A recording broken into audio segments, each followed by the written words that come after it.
ധവളപത്രം വായിച്ചപ്പോ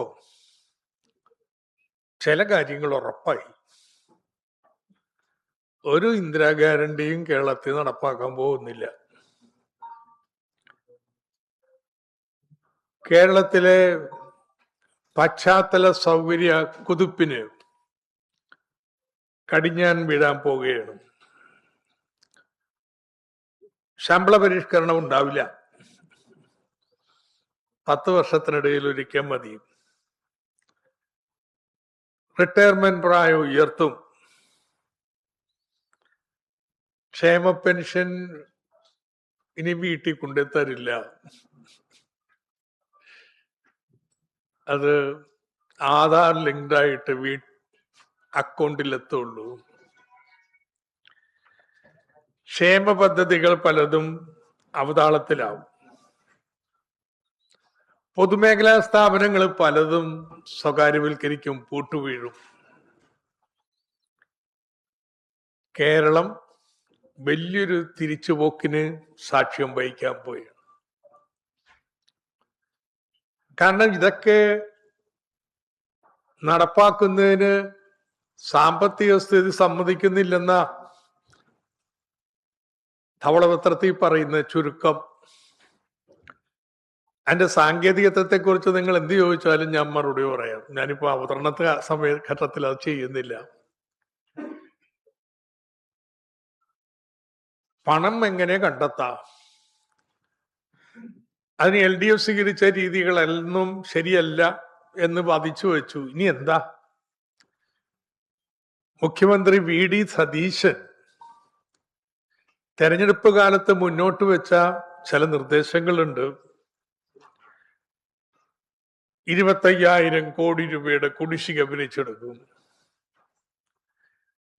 15,000 കോടി രൂപയുടെ സ്വർണത്തിൽ നിന്നുള്ള GST മാത്രം, ബാക്കിയൊക്കെ ഞങ്ങൾ വേറെ. ഈ സമിതിയിലെ അംഗമായിരുന്ന പ്രൊഫസർ D നാരായണ, എന്റെ സഹപ്രവർത്തകന, അദ്ദേഹം ചൂണ്ടിക്കാണിച്ചത് IGSTയിൽ ഒരു 20,000 കോടി രൂപയുടെ നഷ്ടം ആദ്യത്തെ 5 വർഷം കൊണ്ട് വന്നിട്ടുണ്ട്. അപ്പൊ അത് സംവിധാനം ചെയ്ത് തിരിച്ചെടുക്കും. ഇതൊക്കെ പറഞ്ഞിരുന്നേ. എന്തെങ്കിലും ഒരു നിർദ്ദേശത്തെ കുറിച്ച് പരാമർശമുണ്ടോ? അവസാനത്തെ അധ്യായം വിശകലനം എല്ലാം കഴിഞ്ഞ് ഇനി എന്ത് എന്നുള്ളതിനെ കുറിച്ചാ. പണമില്ലെങ്കിലേ എങ്ങനെ ഈ കാര്യങ്ങളൊക്കെ ചെയ്യാം? ധവളപത്രത്തിലെ വിശകലനം മുഴുവൻ വേണ്ടത്ര പണമില്ല, വലിയ സാമ്പത്തിക പ്രതിസന്ധിയാണ് എന്ന് സ്ഥാപിക്കാനോ? സാമ്പത്തിക അച്ചടക്കമില്ലായ്മയായിരുന്നു നേരത്തെ നടത്തിക്കൊണ്ടിരുന്നത്. എന്തൊക്കെയാ സാമ്പത്തിക അച്ചടക്കമില്ലായ്മയുടെ സാക്ഷ്യപത്രങ്ങള്? റവന്യൂ കമ്മി കൂടിക്കൊണ്ടിരിക്കുന്നു, കുറയുന്നില്ല. ധനക്കമ്മി, അത് കുറയുന്നില്ല. എന്ന് മാത്രമല്ല, ക്യാഷ് ബാലൻസ് അതിപ്പോ അവസാന ദിവസം 6,000 കോടി രൂപ മാർച്ച് അവസാനം ഉണ്ടായെങ്കിലും അതൊക്കെ ഒരു ദിവസത്തെയാണ്. പക്ഷെ ഇതിപ്പോ ഒരു 2-3 വർഷക്കാലം, 4-5 വർഷക്കാലത്തെ മാസമുള്ള ക്യാഷ് ബാലൻസ് പരിശോധിച്ചിട്ട് ക്യാഷ് ബാലൻസ് മൈനസാണ് പലപ്പോഴും. വലിയ പ്രശ്നമാണ്. എന്ന് മാത്രമല്ല, സർക്കാരിൻ്റെ കയ്യിൽ പണമില്ലാതെ വന്നാൽ പിന്നെ ചെയ്യുന്നൊരു മാർഗം റിസർവ് ബാങ്കിൽ നിന്ന് വായ്പ എടുക്കുകയാണ്. ആദ്യം SDF നിന്ന് വായ്പ എടുക്കാം. അതുകൊണ്ടും ഒരു 2,000 കോടി രൂപ 2,000 കോടി രൂപ തികഞ്ഞില്ലെങ്കിൽ പിന്നെ വെയ്സ് ആൻഡ് മീൻസ് വായ്പ എടുക്കാം. അതുകൊണ്ടും തികഞ്ഞില്ലെങ്കിൽ പിന്നെ ഓവർ ഡ്രാഫ്റ്റിൽ പോവാം. ഇതൊക്കെ എന്ത് ഭയങ്കര പാതകമായിട്ടാണ് എഴുതി വച്ചിരിക്കുന്നത്, അച്ചടക്കമില്ലായ്മയായിട്ട്. അങ്ങനെയും വീക്ഷിക്കാം കേട്ടോ, അങ്ങനെയും വീക്ഷിക്കാം. എന്ന് വെച്ചാലേ, നാട്ടിൽ കാര്യങ്ങൾ ചെയ്യുന്നതിനേക്കാൾ പ്രാധാന്യം എന്തിനാ? ഈ അച്ചടക്കത്തിനാ, ഈ കൈവായ്പ പോലും എടുക്കാതിരിക്കുന്നതിനാ. എൻ്റെ ഒരു അനുഭവം നിങ്ങളോട് പറയാട്ടോ. കോവിഡ് കാലം ആ വർഷമാണ് ഏറ്റവും കൂടുതൽ ദിവസം വൈറ്റമിൻസും കടത്തിലും ഓവർ ഡ്രാഫ്റ്റിലും പോയിട്ടുള്ളത്. എന്താ കാര്യം എന്നറിയാം? എന്റെ ഫിനാൻസ് സെക്രട്ടറിയോട് പറഞ്ഞതേ, ഒരു ദിവസം ഇത് പ്ലസ് ആയി കാണാൻ ഞാൻ ആഗ്രഹിക്കുന്നില്ല, ചെലവാക്കിക്കോണം. നാട്ടിലെ പാവങ്ങളുടെ കയ്യിൽ പണമില്ല. കേരളത്തിന്റെ ഈ നയം മൂലം ഇവരിപ്പോ വിമർശിക്കുന്ന രീതിയിൽ എല്ലാ ദിവസവും കടബാധ്യതയിലായി. വൈസ് ആൻഡ് മീൻസ് ഇന്ത്യയിൽ എന്തായിരുന്നു സ്ഥിതി എന്ന് അറിയണോ? അതും കൂടി അറിയണം. ഈ കോവിഡ് കാലത്ത് 3 ലക്ഷം കോടി രൂപയാണ് ഇന്ത്യൻ സംസ്ഥാനങ്ങളുടെ ട്രഷറിയിൽ ചെലവാക്കാതെ കിടന്നത്. ഇന്ത്യ സർക്കാർ വായ്പ എടുക്കാൻ അനുവദിക്കും. 5% വരെ വായ്പ അനുവദിച്ചു എടുക്കുന്നു, 7% പലിശക്ക്. അതങ്ങ് ട്രഷറി ചെലവാക്കും. വായ്പ എടുത്ത പണം മൂലധന ചെലവിനെ ഉപയോഗിക്കാൻ പാടുള്ളൂ, ഇതിനൊന്നും ഉപയോഗിക്കാൻ പാടില്ലെന്നാണ് തത്വം. അതിൽ വിശ്വസിച്ച് പണം ചെലവാക്കാതൊക്കെ വെച്ചിരിക്കുക. 1ഉം 2ഉം അല്ല, 3 ലക്ഷം കോടി രൂപ. അഭിമാനത്തോടെ ഞാൻ പറയണു, കേരളമാണ് ഒരു സംസ്ഥാനം എല്ലാ ദിവസവും ഡെഫിസിറ്റിൽ കിടന്നത്. അതിന്റെ ഫലം എന്താ? നാട്ടിലൊരു മുട്ടുണ്ടായില്ല പാവങ്ങൾക്ക്. ഏതിനാ നിങ്ങളുടെ മുൻഗണന? ഇന്ദിരാ ഗ്യാരണ്ടികൾ നടപ്പാക്കുന്നതിനാണോ? ക്ഷേമ പെൻഷനുകൾ കൃത്യമായി നൽകുന്നതിനാണോ? മറ്റ് സ്കൂളും ആശുപത്രി എല്ലാം മുട്ടില്ല നടപ്പാക്കുന്നതിനാണോ? അതോ ഈ ധവളപത്രത്തിൽ പറയുന്ന അച്ചടക്കത്തിനാണോ? ഇതാണ് ചോദ്യം പ്രായോഗികമായിട്ടുണ്ട്. അപ്പോ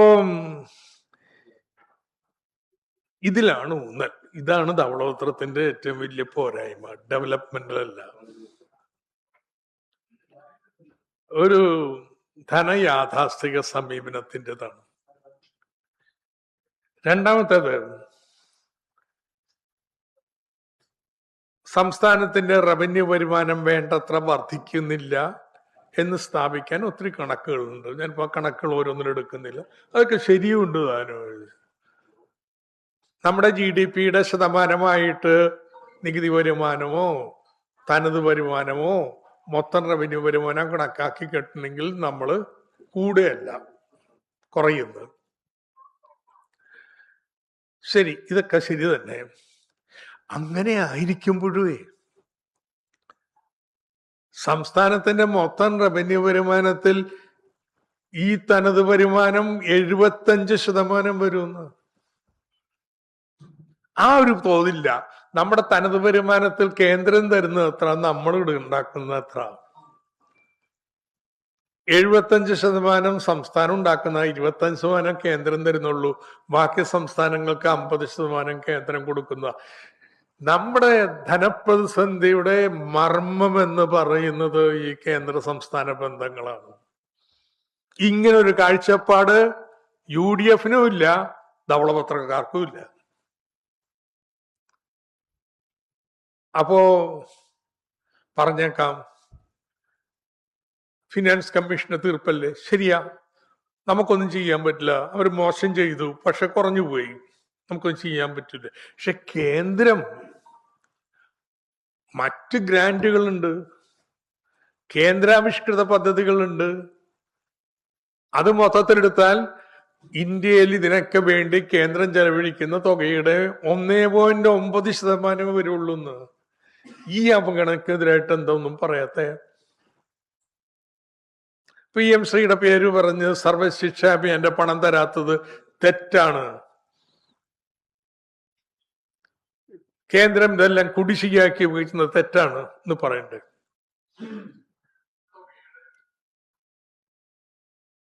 ഇവിടത്തെ നയപ്രഖ്യാപനത്തിൽ ഒരു ഘട്ടത്തിൽ പോലും കേന്ദ്രത്തിനെതിരായിട്ട് ഒരു വാചകം ഉണ്ടാവും. ഇന്ത്യ മുന്നണിയുടെ ഭാഗമാണ് കേട്ടോ ഇവര്. BJP-ക്കെതിരായിട്ട് BJP സംസ്ഥാനങ്ങളെ ഞെരുക്കാൻ വേണ്ടി ചെയ്യുന്ന പ്രവർത്തനങ്ങൾക്കെതിരായിട്ട് പോരാണ്ടവരാ. നയപ്രഖ്യാപനത്തിൽ ഇത് നയം ഉൾപ്പെടുത്തുന്നില്ല. എന്നാ പിന്നെ ഇവിടെ ഉണ്ടോ? പരാമർശമുണ്ട്, കേന്ദ്ര സംസ്ഥാന ബന്ധങ്ങൾ ഒരു പാരഗ്രാഫ് ഉണ്ട്, അങ്ങനെ ചില പരാമർശങ്ങൾ അവിടെ ഇവിടെയുണ്ട്. പക്ഷേ UDFന്റെ സംസ്ഥാന ധനകാര്യത്തെക്കുറിച്ചുള്ള കാഴ്ചപ്പാടിൽ ഈ കേന്ദ്രത്തിന്റെ അനീതിയും BJPയുടെ നയങ്ങളും വരുന്നില്ല.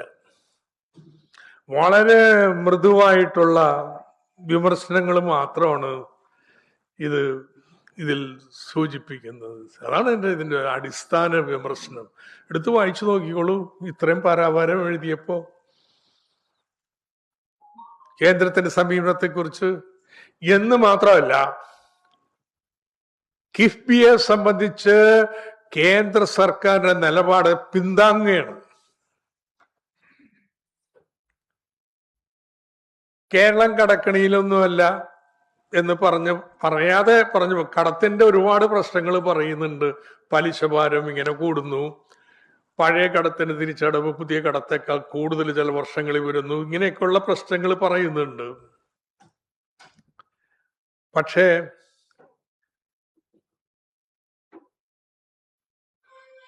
കേരളം ഒരു കടക്കണിയിലാണോ? നോ. ഇതിന്റെ പ്രശ്നം എന്താണെന്നറിയാമോ? കഴിഞ്ഞ 10 വർഷം നോക്കണുള്ളൂ. അതിക്ക് മുമ്പുള്ള ഒരു 5 വർഷം കൂടി നോക്കി നിന്ന് കണക്ക് മാറി വന്നാല് 2004 നമ്മുടെ GDPയുടെ 42% കടബാധ്യത. അതിപ്പോ 39% ഉള്ളൂ. കൂടിയൊന്നുമില്ല. ഇപ്പത്തുള്ളൂ. അന്നാണ് ഏറ്റവും കൂടുതൽ റെക്കോർഡ് വർധന. അപ്പൊ ഈ കടം ഇത്രയും ഉണ്ട്. ഈ കടപ്പേടിയെല്ലാം ഉണ്ടാക്കിയിട്ട് സംഗതി ശരിയാ. കടം മേടിച്ചാൽ ആസ്തി നിർമ്മിക്കുന്നതിന് വേണ്ടി ഉപയോഗിക്കണം. നമ്മുടെ കടം മേടിക്കുന്നതിന് നല്ല പങ്കും ശമ്പള ചെലവിനും ബാക്കിയുള്ളതിനൊക്കെയാണ് പോണേ. പക്ഷെ ഒരു കാര്യമുണ്ട് കേട്ടാ, വിദ്യാഭ്യാസത്തിന് മുടക്കുന്ന പണം റവന്യൂ ചെലവായിട്ട് കണക്കാക്കണോ, മൂലധന ചെലവായിട്ട് കണക്കാക്കണോ? നമ്മളും മനുഷ്യന്മാരുടെ വിദ്യാഭ്യാസത്തിന് വേണ്ടി നടക്കിയിട്ടുള്ള മുതൽ മുടക്കിന്റെ ഫലമായിട്ട് അവര് പുറത്തു പോയിട്ട് പണം സമ്പാദിച്ച് നാട്ടിലേക്ക് അയക്കുന്നു. അതുകൊണ്ട് അടിസ്ഥാനത്തിൽ ഈ സമ്പദ്ഘടന നിലനിൽക്കുന്നത്. അപ്പൊ അങ്ങനെയൊക്കെയുള്ള തർക്കങ്ങളുണ്ട്, ഞാൻ ഇതിലേക്ക് കിടക്കുന്നില്ല. പക്ഷെ ഒരു കാര്യം വ്യക്തമാണ്, നമുക്കിങ്ങനെ വിദ്യാഭ്യാസം, ആരോഗ്യം, ഇതിനൊക്കെ വലിയ ചെലവുള്ളത് കൊണ്ട് അതിനു വേണ്ടിയിട്ട് ഒരുപാട് നമ്മുടെ ശമ്പളത്തിന്റെ ഏതാണ്ട് പാതി വിദ്യാഭ്യാസത്തിനല്ലേ. അത് വേണ്ടെന്ന് പറഞ്ഞാൽ ശമ്പളത്തിന്റെ തോത് കുറഞ്ഞു. അത് നമ്മൾ വേണമെന്ന് തീരുമാനിച്ചതാണ്. അതുകൊണ്ട് റോഡിനും പാലത്തിനും ഒക്കെ ധവളപത്രത്തിൽ പറയുന്ന പോലെ മറ്റ് സംസ്ഥാനങ്ങൾ മുടക്കുന്ന അത്രയും പണം നമ്മൾ മുടക്കണില്ല. ശരി, ഇത് ശരിയായതുകൊണ്ടാണ് കിഫ്ബി ഉണ്ടാക്കിയത്. ബഡ്ജറ്റിൽ 1.4%, 5% വെച്ച് ബഡ്ജറ്റിന്റെ നമ്മൾ നീക്കി വെച്ച് റോഡിനും പാലമൊക്കെ പണിയാൻ വേണ്ടി ഉപയോഗിച്ചാലേ ഇന്നിക്കിപ്പോ കിഫ്ബി പണിയുന്ന പ്രവർത്തനങ്ങൾ ചെയ്തു തീർക്കാൻ ഒരു 25 വർഷം വേണ്ടി വരും. അപ്പൊ ലോകം മാറിപ്പോകുന്നു. എന്തെങ്കിലും വന്നാൽ പോരെ, ഇന്ന് വേണം, എന്നാലേ കേരളത്തിന്റെ കുതിപ്പിന് അടിത്തറിയാവാൻ പറ്റൂ. അതിന് മാർഗം എന്താ? സംസ്ഥാന സർക്കാരിന് പറ്റില്ല. അപ്പൊ നമ്മളൊരു ഏജൻസി ഉണ്ടാക്കി കിഫ്ബി, അവര് വായ്പ എടുത്ത് പണിയും. എന്ത് പണിയും എന്നുള്ളത് സർക്കാർ തീരുമാനിക്കും. അത് വായ്പ എടുത്ത് അവർ പണിയും. അവരെങ്ങനെ വായ്പ എടുക്കണേ? അവർക്ക് നികുതിയുടെ മോട്ടോർ നികുതിയുടെ പകുതി കൊടുക്കുമെന്ന് പറഞ്ഞിട്ടുണ്ട്. അപ്പൊ ഭാവി ഓരോ വർഷവും ഉണ്ടാകാൻ പോകുന്ന വരുമാനം കണക്കൂട്ടി കാണിക്കാം. അതിന്റെ അടിസ്ഥാനത്തിൽ മാർക്കറ്റിൽ നിന്ന് വായ്പ എടുക്കാം. ഇപ്പോ ഈ ധവളപത്രത്തിൽ പഞ്ചായത്തുകളും മുനിസിപ്പാലിറ്റികളും ബോണ്ട് ഇറക്കുന്നതിനെ കുറിച്ച് വേണമെന്ന് പറഞ്ഞു. മുനിസിപ്പാലിറ്റി കൈ നീട്ടുമ്പോ ബോണ്ടിന് ഏതെങ്കിലും ബാങ്ക് പണം നൽകുന്നത് എന്തുകൊണ്ടാ? മുനിസിപ്പാലിറ്റിക്ക് എല്ലാ വർഷവും സർക്കാരിൽ നിന്ന് ഗ്രാന്റ് കിട്ടും. ആ ഗ്രാന്റ് കിട്ടുമ്പോൾ ഞങ്ങൾ ഈ വായ്പ കെടുകിടകായിട്ട് അടച്ചു തീർത്തോളാം എന്ന് പറഞ്ഞ് വായ്പ എടുക്കുന്നതാ. They are securitising the future income flow. ഇത് തന്നെ ഇവിടെ ഇതെന്ത് ബാധ്യത ഉണ്ടാക്കും? ഒരു ബാധ്യത ഉണ്ടാക്കുന്നില്ല. നിയമപ്രകാരം കൊടുക്കാന്ന് പറഞ്ഞാൽ പണം കൊടുത്തേച്ചാ മതി. ആ തിരിച്ചടവ് ചെയ്യുന്ന പണവും വായ്പ എടുക്കത്തുള്ളൂ. ഈ BJP വന്ന് 4-ാം വർഷം എത്തണ വരെ ഇന്ത്യയിലെ സംസ്ഥാന സർക്കാരുകളും കേന്ദ്ര സർക്കാരും ഇതുപോലുള്ള സംവിധാനം വഴിയെടുത്തിരുന്ന വായ്പയെ കുറിച്ച് ആരെങ്കിലും തർക്കം ഉന്നയിച്ചിട്ടുണ്ടോ? ഇന്നത്തെ മുഖ്യമന്ത്രി VD സതീശന്റെ അവകാശവാദം CAG പറയുന്നതിന് മുമ്പ് താനിത് പറഞ്ഞിട്ടുണ്ടെന്നാണ്. CAGക്ക് സൂത്രം പറഞ്ഞു കൊടുത്ത അദ്ദേഹമാണെന്നാണ്.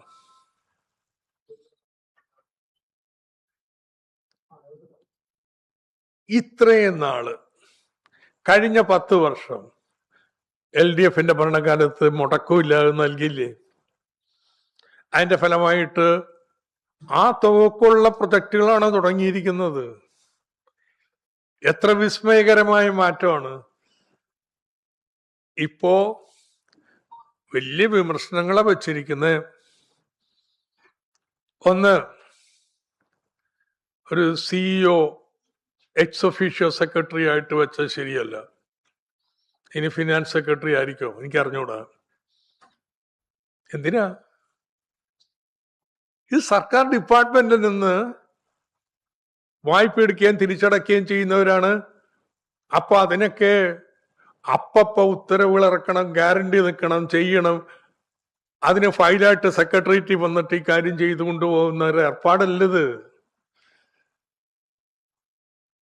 അതിന് ഫിനാൻഷ്യൽ സ്ഥാപനം അങ്ങനെ നടത്തണമെന്ന് ഒരു ധാരണയില്ലാത്തതുകൊണ്ടാണ് ഫയലിൽ സെക്രട്ടേറിയറ്റിൽ പോയി ഇതൊക്കെ തീരുമാനിച്ചവരാന്ന് വെക്കുന്നത്. അതല്ലെങ്കിൽ വേറെ പറയുന്നത് ഭരണഘടനാ വിരുദ്ധമാണ്, എല്ലാ പണവും കൺസോളിഡേറ്റ് ഫണ്ടിൽ വന്നം അല്ലാതെ പോകണമെന്ന്. എന്തൊരു വിഡിത്തം ഈ പറയണേ. നികുതി സർക്കാരിൽ വന്ന് ട്രഷറി വന്നതിന് ശേഷമാണ് അതിന്റെ പാതി കിഫ്ബിയിലേക്ക് പോണത്. ഇതുപോലെ റൂൾസ് ഓഫ് ബിസിനസ്സിനെതിരാണ്. ഇതൊക്കെ കാണുമ്പോൾ നമ്മൾ അത്ഭുതമാണ് കേട്ടോ. പണ്ഡിതന്മാരായിരിക്കും ഇതൊക്കെ ചെയ്തത്. യഥാർത്ഥത്തിൽ അവരായിരിക്കില്ല, ഇവിടത്തെ ഏതെങ്കിലും ഉദ്യോഗസ്ഥരായിരിക്കും. കാരണം ഞാനും ധനമന്ത്രിയായിരുന്നല്ലോ. ഫിനാൻസ് ഡിപ്പാർട്ട്മെന്റിന് ഇതൊക്കെ കയ്യിൽ പിടിക്കണമെന്ന് ഭയങ്കര ആഗ്രഹമാണ്. There is always a tension. Rules of ബിസിനസ്സിന് എങ്ങനെ എതിരാവുന്ന? റൂൾസ് ഓഫ് ബിസിനസ് ഭേദഗതി ചെയ്തിട്ടുണ്ട്. അപ്പോ കിഫ്ബിയെ പുകഴ്ത്തിക്കൊണ്ടുള്ള ചില പാരഗ്രാഫുകളൊക്കെ ഉണ്ട്. പക്ഷെ അവസാനം വരുമ്പോ ഇതിന്റെ ഒരു കാലം തീരുന്ന മട്ട. അപ്പോഴാണ് നമ്മുടെ മുന്നിൽ ചോദ്യം വരുന്നത്, ഇതെങ്ങനെയാണ്, എന്താ സംഭവിക്കാൻ പോണത്? വേണ്ടതേ നാട്ടിലെ ആൾക്കാരുടെ ക്ഷേമം, നാട്ടിലെ വികസന പ്രവർത്തനങ്ങൾ എങ്ങനെ മുന്നോട്ട് കൊണ്ടുപോകാം. ആ വേവലാതിയൊന്നും BJPക്ക് ഇല്ല. കേരളത്തെ സംബന്ധിച്ചോളം നമ്മളൊരു ഫൈറ്റിലാണ് കേട്ടോ. അതുകൊണ്ട് അവരുണ്ടാക്കുന്ന ഓരോ ഉടക്കിനും മറികടക്കാനുള്ള സമീപനം കൈക്കൊള്ളണം.